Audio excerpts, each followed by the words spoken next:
శ్రీమాత్రే నమ. జయ గురు దత్తాత్రేయ నమ. ఈ వీడియోలో మనం జూన్ 6వ తారీఖు నుంచి 22వ తారీఖు మధ్యలో కేవలం 16 రోజులు మాత్రమే బుధగ్రహం మిథున రాశిలో సంచారం చేయడం జరుగుతూ ఉంటుంది.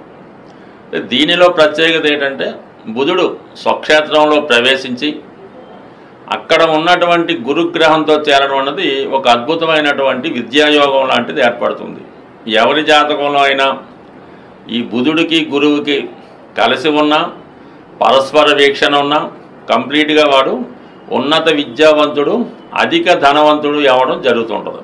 అయితే అది కేంద్రంలోనూ కోణంలోనూ గురువు లేదా బుధుని స్వక్షేత్రాల్లో ఏర్పడినప్పుడు ఈ యోగ ప్రభావం జాతకుడి మీద విశేషంగా ఉండడం జరుగుతుంటుంది.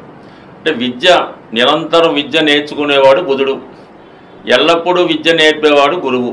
వీళ్ళిద్దరూ కలియడంలో ఒక ఉన్నత విద్యాయోగం ఏర్పడుతుంది. ధనాన్ని సంపాదించడానికి ప్రయత్నం చేస్తుంటాడు నిరంతరం బుధుడు, ధనం ఇవ్వడానికి ఎప్పుడూ ప్రయత్నం చేస్తుంటాడు గురువు. వీళ్ళిద్దరి కలయిక అధిక ధనయోగం.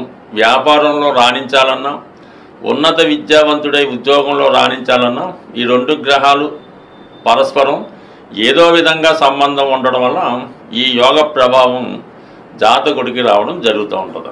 మరి ఈ సమయంలో ఈ బుధుడు స్వక్షేత్రంలో చేరడం వల్ల భద్ర మహాపురుష యోగం అనే పంచమహాపురుష యోగం ఏర్పడుతుంది.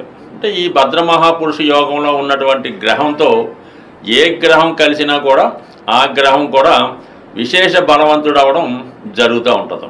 అంటే ఇది ఎస్పెషల్లీ మిథున రాశి వారి మీద మిథున రాశిలోనే ఈ గ్రహ యుతి ఏర్పడడం వల్ల మిథున రాశి వారికి సంపూర్ణ విజయ అవకాశాలు, అదృష్టయోగం ప్రారంభమవుతూ ఉంటుంది. అంటే లగ్న సప్తమాధిపతుల కలయిక. ఈ సమయంలో మీరు వివాహ ప్రయత్నం చేయడం వల్ల తొందరగా వివాహం కుదురుతుంది. అలాగే ఈ సమయంలో మీరు ఏదైనా విద్య, అంటే ఇది కాలేజీలో ఏ డిగ్రీ అవ్వండి, ఏ స్కూల్ అవ్వండి, ఎల్కేజీ దగ్గర నుంచి యూకేజీ దగ్గర నుంచి పీజీ వరకు ఈ రెండు గ్రహాలు కలిసి ఉండగా మీరు విద్య ప్రారంభిస్తే 100% మీకు ఉన్నత విద్యాయోగం అన్నది ఏర్పడడం జరుగుతూ ఉంటుంది. సో దానివల్ల ఏంటంటే ఈ ఎస్పెషల్లీ మిథున రాశి వారికి వివాహ ప్రయత్నాలు ఫలిస్తాయి. దూరమైనటువంటి భార్యాభర్తలు కలుస్తారు. అలాగే ఎవరి యొక్క సహకారం లేకుండా ఉద్యోగంలో మీ యొక్క ప్రయత్నం 100% నెరవేరుతుంది. మీలో ఆలోచన శక్తి పెరిగి నూతన వ్యాపార అవకాశాలు రావడం జరుగుతూ ఉంటుంది. అలాగే మీరు ధనం కోసం చేసే ప్రయత్నాలు ఫలిస్తాయి.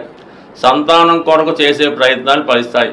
ఓవరాల్గా మీరు ఏదైతే చేద్దామనుకుంటారో అది మీరు జూన్ 6, 22 మధ్యలో ఉన్నతంగా చేయడం వల్ల కంప్లీట్గా మీకు ఈ యోగ ప్రభావం వల్ల కంప్లీట్గా కలిసి వచ్చే అవకాశం ఉంటుంది. ఏదైనా మీనరాశి వారికి, ధనుసు రాశి వారికి, మిథున రాశి వారికి, కన్యా రాశి వారికి ఈ రాబోయే జూన్ 6 నుంచి 22వ తారీఖు మధ్యలో ఏర్పడిన భద్ర మహాపురుష యోగం మానవునికి, మనిషికి, అంటే జీవికి ఏదైతే అత్యవసరమో, ఏదైతే తప్పకుండా ఉండాలో దాంతోపాటు సంతోషం, ఆనందం కూడా లభించే ఈ సమయం అన్నది మీ యొక్క ప్రయత్నం బట్టి మీ జీవితంలో స్థిరస్థాయిగా నిలిచిపోయే ఏదో ఒక స్థిరాస్తితో, విద్య, వాహనమో ఏదో ఒకటి మీకు లభించే అవకాశం ఉంటుంది.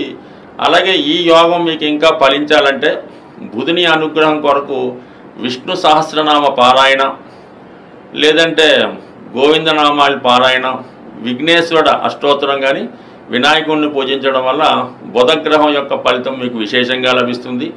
అలాగే గురుగ్రహ అనుగ్రహం కోసం దత్తాత్రేయుల వారిని పూజించడం వల్ల, శివుణ్ణి ఆరాధించడం వల్ల, అలాగే విష్ణుమూర్తి కూడా సర్వం ఆయనే కాబట్టి మరి విష్ణు సహస్రనామం పారాయణ చేయడం వల్ల ఈ 4 రాశుల వారికి ఈ జాతకంలో మిగతా దశలు, మిగతా గ్రహాలు కూడా అనుకూలిస్తే ఈ 16 రోజుల్లో ఒక అద్భుతం అన్నది మీ జీవితంలో జరగబోతుంది. స్వస్తి.